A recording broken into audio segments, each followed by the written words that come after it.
Hi everybody, topic 3, unit 3, sports for detente and sports for isolation. And I would assume that detente is a word that not everyone's familiar with, and so we'll start with that sort of concept. We're looking at additional ways in which sport can be leveraged.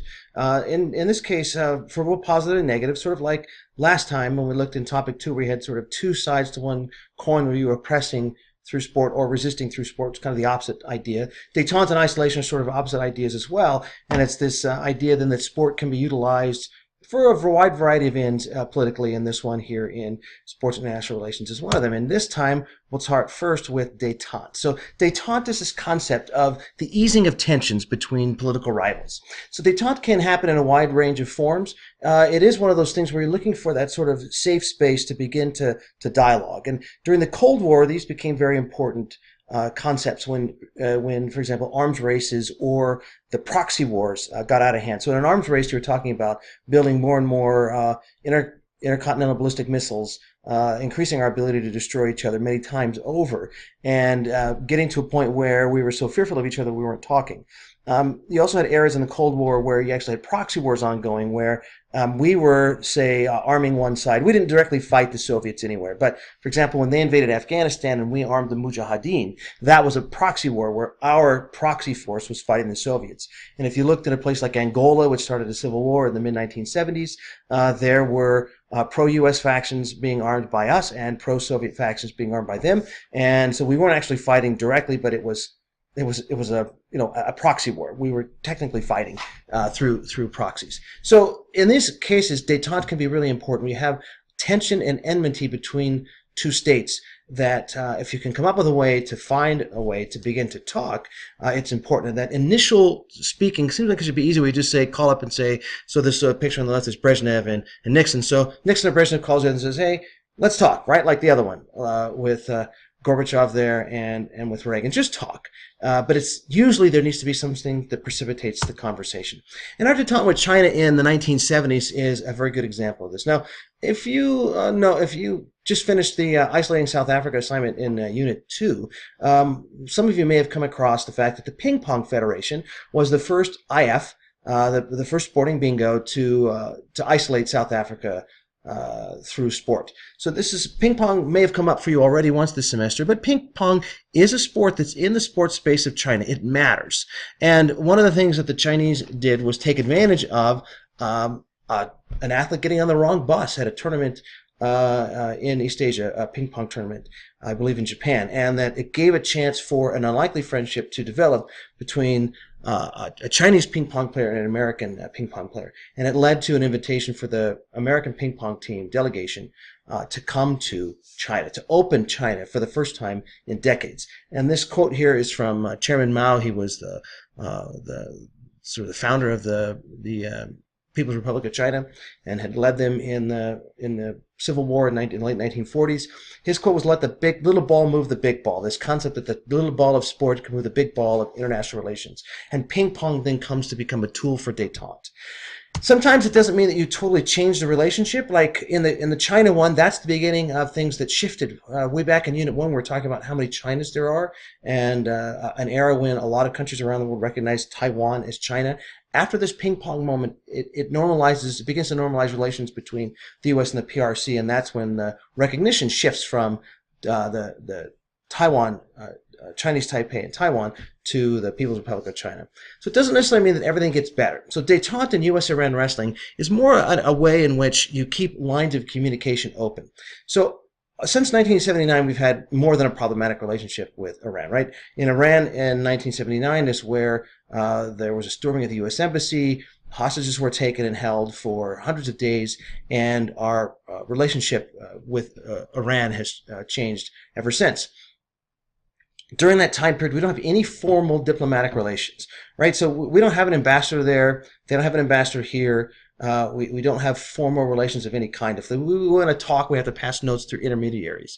The exception is in sport, particularly in wrestling. Wrestling is in the sports space of Iran, and they host American wrestling delegations regularly. So this is not the WWE wrestling. This is actual Greco-Roman and other traditional wrestling styles. And the U.S. wrestlers are received very, very well. I mean, if you see a picture usually of young Iranian males or just Iranian males and something to do with America. Usually it's a death to America sort of gathering or something that's been, the flames have been fanned and they're protesting against the United States. But in this case, they're celebrating an American wrestling champion because wrestling has left open this tool for communication for decades. We actually had one of these big wrestling matches in Spokane about 10 years or so ago where the Iranian wrestlers came to the United States. And so we've maintained this relationship. Now, one of the things that's interesting usually about detente, using sport, is generally speaking, it's when the sport is in the sports space of one country, but not in the other. So we have a lot of good wrestlers. That's not to say we don't, but we don't have wrestling in our sports space, which means there's no face lost if we lose, right? So when the Chinese and ping pong happen, there's no real threat that we're going to win. Though they may have thrown a couple of matches to make us feel good, there's no threat that we're going to show them up, that there's going to be a win for them, right? And one of the things that happened after there was an exchange of ping pong players between the U.S. and China, there was an exchange of basketball teams between China and the United States. So these Chinese basketball tours tour the U.S. There's no threat. There's no worry that they're going to win and fan some flames of discontent that they're beating us at our own game. It's a safe sort of situation. And while we have good wrestlers who are going to win, some of the matches when we're in Iran, we, the United States, are not going to turn this into a jingoistic us defeating you sort of thing. They can just celebrate the glory of wrestling in this sort of detente. So there's a couple of examples. There are others certainly going on elsewhere in the world. All right. There's another story with Iran in sports, though, also. And that's the one that's more complicated, and it deals with their relationship with Israel. Iran and Israel have a very complicated relationship. It's one where Iran does not recognize the right of Israel to exist.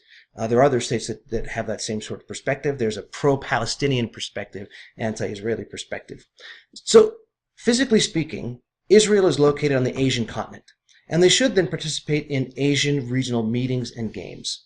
That would mean that at the United Nations, when you have, for example, the Asian bloc get together, when you have the Asians are going to vote to say who's going to be on a certain UN committee, that Israel would be there. But in fact, they're not. Instead, Israel's part of an other group at the United Nations where they're with West Europe. They're considered to look and act more like Western Europe than they look and act like the rest of Asia. And since a lot of the Asian states don't want them there, they can't participate. So this sort of comes to a head in sport where Iran and certain other Asian states don't want Israel to be invited to their competitions. So, right, we looked at the other kinds of games that exist, like the Asian Games and the European Games, and etc. So, Israel used to participate in the Asian Games, and the first time was in 1962 when they weren't allowed to participate, when Sukarno of Indonesia, who was hosting the Games in Jakarta, refused to allow visas to be issued to the Israelis. Remember that idea about the visas? If you issue a visa, you recognize the passport, you're recognizing the right to exist. In this case, the Indonesians didn't want to do that, so they weren't allowed to participate. They were able to participate several more times through the 60s and 70s, including a tournament in Tehran before the Shah of Tehran the Shah of Iran was overthrown and the events in 1979 transpired. But by 1978, it's clear that they're not going to be invited to be in any other Asian games. And so this inaugurates an era where Israel is not de facto, not factually, but de jure, sort of by practice, they're in Europe. And if you look at qualifications for all sporting events, Israel is actually considered a European country because of the complex relationship where they have with sports in their region. This is then a case of isolating through sport. We're going to say, we're going to prevent you from being part of us in this context. So another way this might play out is in safe aggression, which is the kind of thing we talked about before in trying to isolate through sport. We looked at this when in Unit 2. This is another example of two countries in the Euro 1992 soccer championship. So this is a pretty big tournament every fourth year where countries in Europe play off against one another.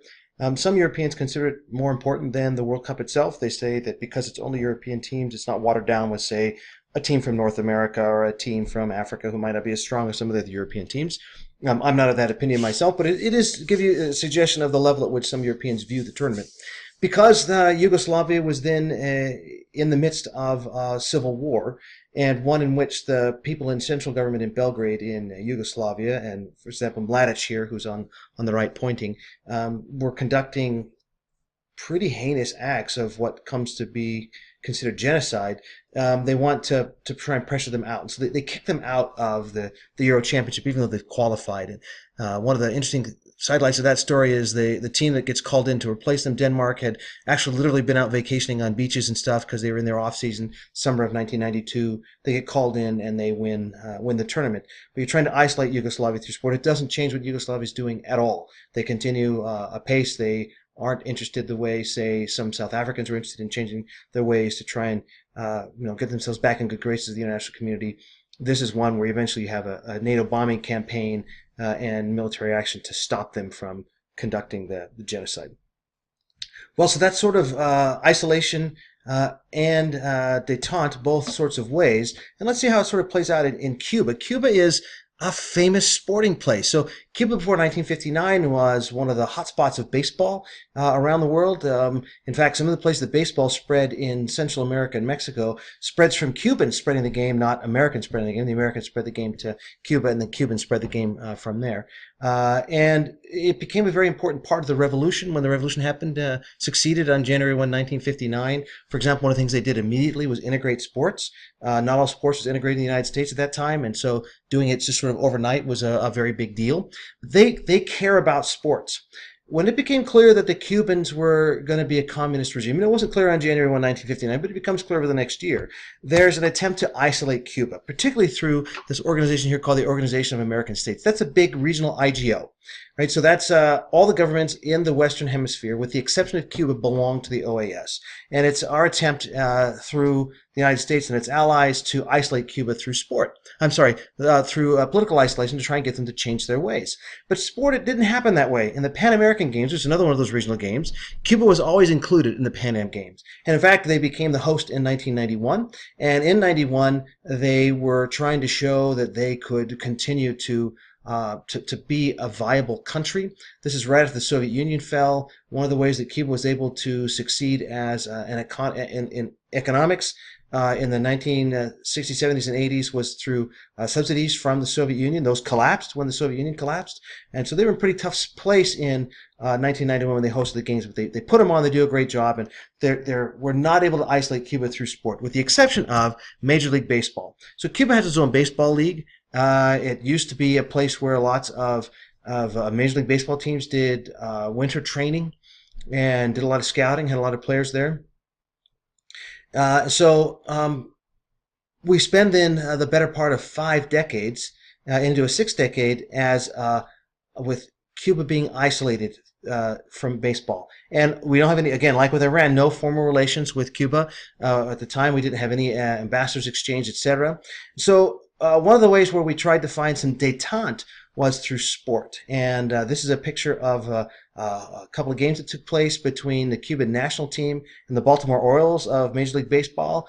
It was seen as something that would be maybe lead to lots of other changes between the relationship. Didn't really happen that way, but it was some detente for a little while where you started talking about different things. Again, detente is this interesting concept, right? It's this easing of tension. It's a way to try and get sides to talk to each other once again. It doesn't always have to be through sport. For example, certain entities around the world are considered to possess what's called good offices. They're sort of trusted by multiple sides, so you can use the good offices of a mediator to go in and help negotiate. A lot of times the Vatican fills that role, and it's helped a lot in Cuba to try and negotiate and mediate there and try and get a relationship of forming a detente to emerge. Not always the case. Sorry about the beeping on this lecture. I forgot to turn off my email program. But that's sort of our takeaway. Countries can simultaneously use sport to draw closer to one state while isolating another. And that Iran example is a good one, where they're trying to use sport to draw closer to us, use sport to isolate Israel. They're not the only example around the world, but it's that whole concept that because sports can matter and matter to their populace or other populaces, you can use sport in interesting ways.